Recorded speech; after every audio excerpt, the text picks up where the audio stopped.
Hey everybody, this is Mr. Steele, and welcome to my home studio. So I'm sorry that we're not able to be together in school, but I do want to go over some things you could do at home um, to show your creativity and to continue to do your art while you're at home. Um, so I have a fun project I think you're going to really enjoy. Um, what I would like for you to do is to illustrate a myth. If you're not familiar with a myth is a story that is pretty much made up to explain how something occurs or how something happens. But it's usually not true, and it usually involves a lot of supernatural and kind of magical things. So you're going to write a story about a myth, and you're going to illustrate it. So your job is to create a modern myth. Imagine in ancient times what a mystery it must have been for the sun to come up in the east each morning or the moon to set in the west in the evening. Cultures all over the world create stories, such as myths, to explain how things happen. Some of these stories were written down, but many of them were just passed down from generation to generation. When the Greeks illustrated myths on vases and the Romans created myths, they dressed their characters in the types of clothes that they would wear at that time. In your myth, you can dress your character in the clothes that we wear now, such as sneakers and t-shirts and jeans, if you would like. So I want you to decide on a natural occurrence that you want to explain. It could be how volcanoes erupt, or why we have earthquakes, or why we have tornadoes. You could explain why the sun comes up in the morning, or why flowers grow, or why do trees grow. You might explain why there are stars in the sky at night. Now, it's important that even if you know why these things actually happen, your myth is supposed to be made up. So it's not really supposed to be true. So we know that the world is round and that it revolves around the sun. We know these things. But long ago, people didn't know that the world was round.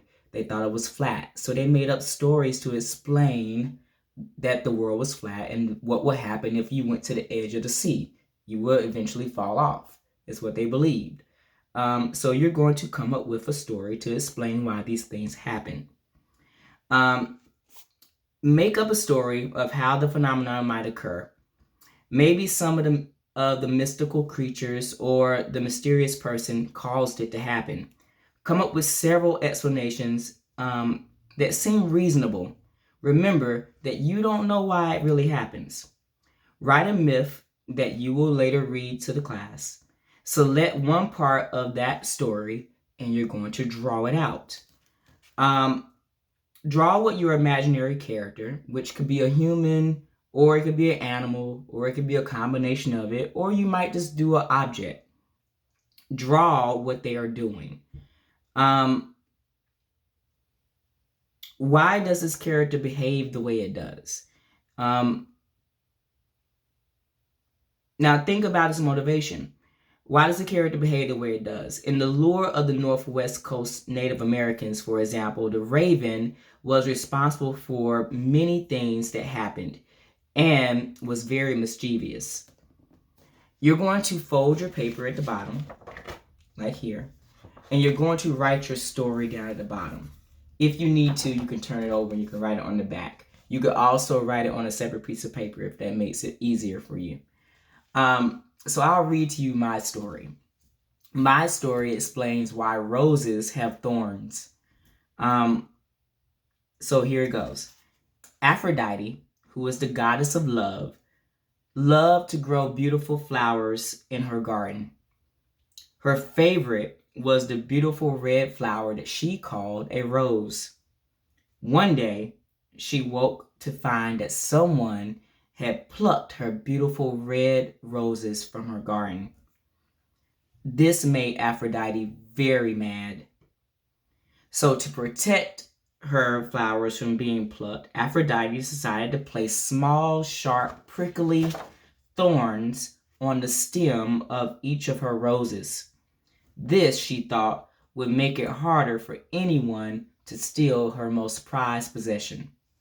So I drew a picture of a rose. When all I did was I looked online on how to draw a rose. And then I drew a picture of Aphrodite really sad. And she's holding a thorn, and she's placing these thorns onto the stem of her rose. You'll notice that I drew it pretty big to fill up my paper. Again, if you don't want to draw people, you don't have to, but you can.